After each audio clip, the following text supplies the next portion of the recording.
हे everyone, मैं हूं Anam Chahar. Welcome to my YouTube channel.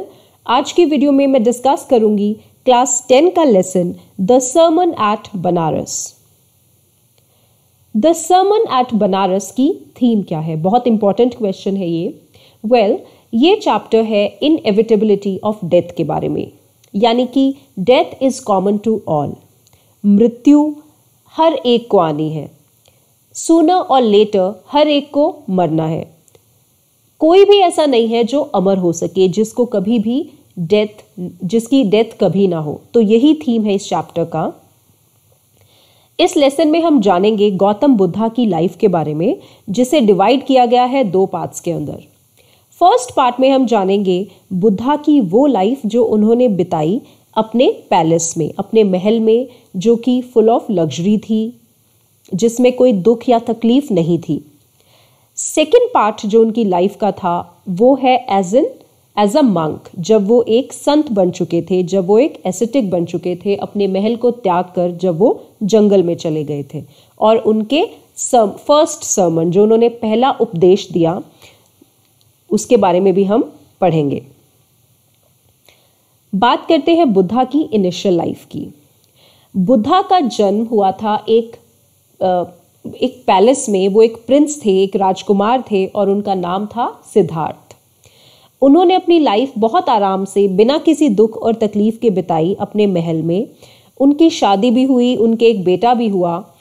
उन्हें किसी भी पेन के बारे में, किसी भी दुख तकलीफ के बारे में कुछ भी पता नहीं था, क्योंकि वो कभी अपनी लग्जूरियस लाइफ से बाहर निकले ही नहीं थे। कभी अपने महल से बाहर उन्होंने कदम ही नहीं रखा था, तो उन्हें पता ही नहीं था कि दुख क्या होता है, तकलीफ क्या होती है। एक बार जब वो अपने घर से बाहर गए, अपने महल से बाहर गए हुए थे, तब उन्होंने कुछ स्ट्रेंज देखा। हालांकि नॉर्मल लोगों के लिए तो ये एक कॉमन सी चीज थी, पर सिद्धार्थ के लिए ये एक स्ट्रेंज साइट थी। उन्होंने 4 चीजें देखी। सबसे पहले उन्होंने देखा एक बीमार आदमी, उसके बाद उन्होंने देखा एक बूढ़ा आदमी। उन्हें देख के उन्हें पता चला कि अच्छा, इंसान बूढ़ा भी होता है, इंसान बीमार भी होता है। उन्हें उससे पहले पता ही नहीं था कि कोई इंसान बीमार भी हो सकता है, कोई बूढ़ा भी हो सकता है। उसके बाद उन्होंने देखी एक फ्यूनरल प्रोसेशन, यानी कि एक मरे हुए इंसान को जब अर्थी में लेके जा रहे थे, तो उस अर्थी को उन्होंने देखा। और तब उन्हें पता चला कि इंसान बूढ़ा होके या बीमार होके मर जाता है। तो उन्हें फर्स्ट टाइम पता चला डेथ के बारे में। और आखिर में उन्होंने एक मंक को भिक्षा मांगते हुए देखा, एक संत को भीख मांगते हुए देखा।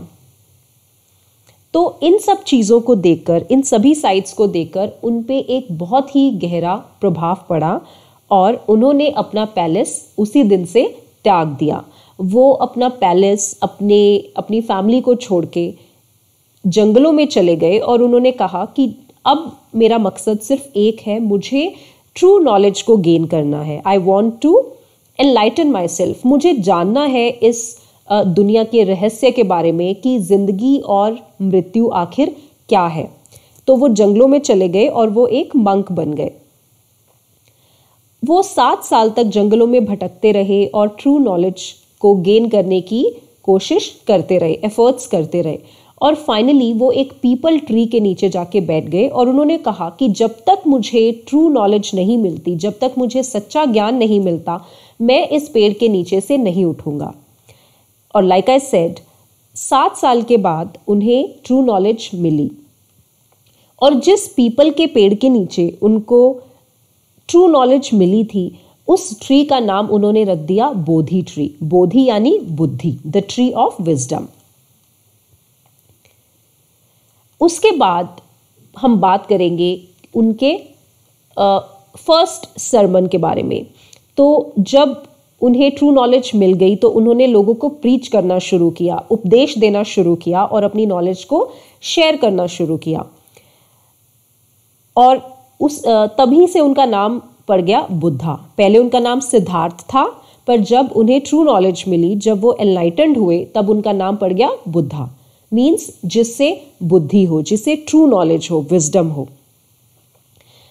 अब हम बात करेंगे उनके फर्स्ट सर्मन के बारे में, जो कि एक बहुत इंपॉर्टेंट क्वेश्चन है इस लेसन का, क्योंकि चैप्टर का नाम ही है द सर्मन एट बनारस। तो उनका जो फर्स्ट सर्मन था, जो फर्स्ट उपदेश था, वो दिया गया बनारस में एक वुमन को, एक औरत को, जिसका नाम था किस्सा गौतमी। किस्सा गौतमी के जवान बेटे की डेथ हो जाती है और वो बहुत ही परेशान, बहुत ही दुखी होती है अपने बेटे की डेथ की वजह से। और वो हर एक इंसान के पास जाके बोलती है कि प्लीज़ कुछ तो ऐसा करो कि मेरे बेटे में फिर से जान आ जाए, इसे कोई तो ऐसी मेडिसिन दो, कुछ तो करो कि मेरा बेटा फिर से जिंदा हो जाए, फिर से बोलने लगे। तो जो सब लोग थे वो बहुत हेल्पलेस फील करते हैं, ऑल्दो उनको बहुत दया आती है किस्सा गौतमी पे, बट वो कुछ कर नहीं पाते उसकी हेल्प करने के लिए। तो एक इंसान बोलता है कि तुम एक काम करो, तुम शाक्य मुनि के पास चली जाओ, यानी बुद्धा के पास चली जाओ। उन्हें ट्रू नॉलेज है, वो बहुत महान इंसान है। अगर कोई तुम्हारी हेल्प कर सकता है इस पूरे वर्ल्ड में तो सिर्फ एक बुद्धा ही है। तो जो किस्सा गौतमी है वो एकदम बहुत जल्दी बुद्धा के पास जाती हैं और उनको अपनी पूरी प्रॉब्लम बताती हैं कि मेरे बेटे की डेथ हो गई है, तो आप प्लीज़ उसे रिवाइव कर दीजिए, आप प्लीज़ उसे फिर से जिंदा कर दीजिए। तो गौतम बुद्धा उस वुमन को, किस्सा गौतमी को एक टास्क देते हैं कि ठीक है, मैं तुम्हारे बेटे को फिर से जिंदा तो कर दूंगा, बट तुम्हें इसके लिए एक काम करना पड़ेगा। तुम एक मुट्ठी मस्टर्ड सीड्स लेकर आओ ऐसे घर से जिस घर में कभी भी किसी की डेथ, किसी नियर या डियर वन की डेथ नहीं हुई हो। तो वो औरत जाती है और हर घर में नॉक करके वो एक मुट्ठी मस्टर्ड सीड्स मांगती है। तो मस्टर्ड सीड्स तो उसे हर कोई देने को तैयार होता है, that is not a big deal.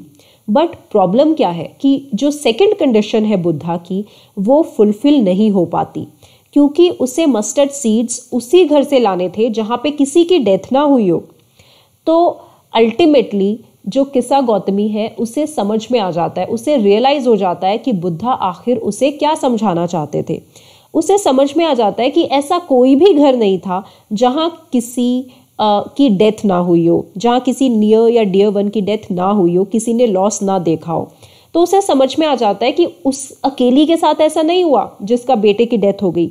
हर घर में हर किसी का कोई ना कोई अपना कभी ना कभी चला जाता है और उसको वो जो पेन है उसे झेलना ही पड़ता है। Death is common to all, कि सूनर और लेटर सबकी डेथ होना निश्चित है। और पीस ऑफ माइंड, शांति तभी मिलती है जब हम इस सच को एक्सेप्ट कर लें।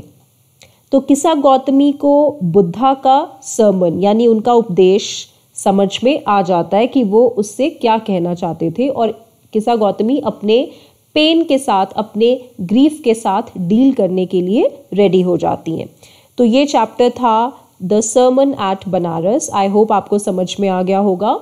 इसी चैप्टर की इंग्लिश समरी भी मैंने अपलोड की है, आप प्लेलिस्ट में जाके देख लें, और आई रेकमेंड आप उसको ज़रूर देखें। उसी से आपको हेल्प मिलेगी अपने आंसर्स को एग्ज़ाम में लिखने में, क्योंकि आंसर्स एग्ज़ाम में आपको इंग्लिश में ही लिखने हैं, हिंदी में नहीं। So that's all for today. अगर आपको मेरी वीडियोस पसंद आती हो, आपको हेल्पफुल लगती हो, तो प्लीज़ मेरे चैनल को सब्सक्राइब करें और आप मुझे कमेंट्स भी कर सकते हैं। Thank you.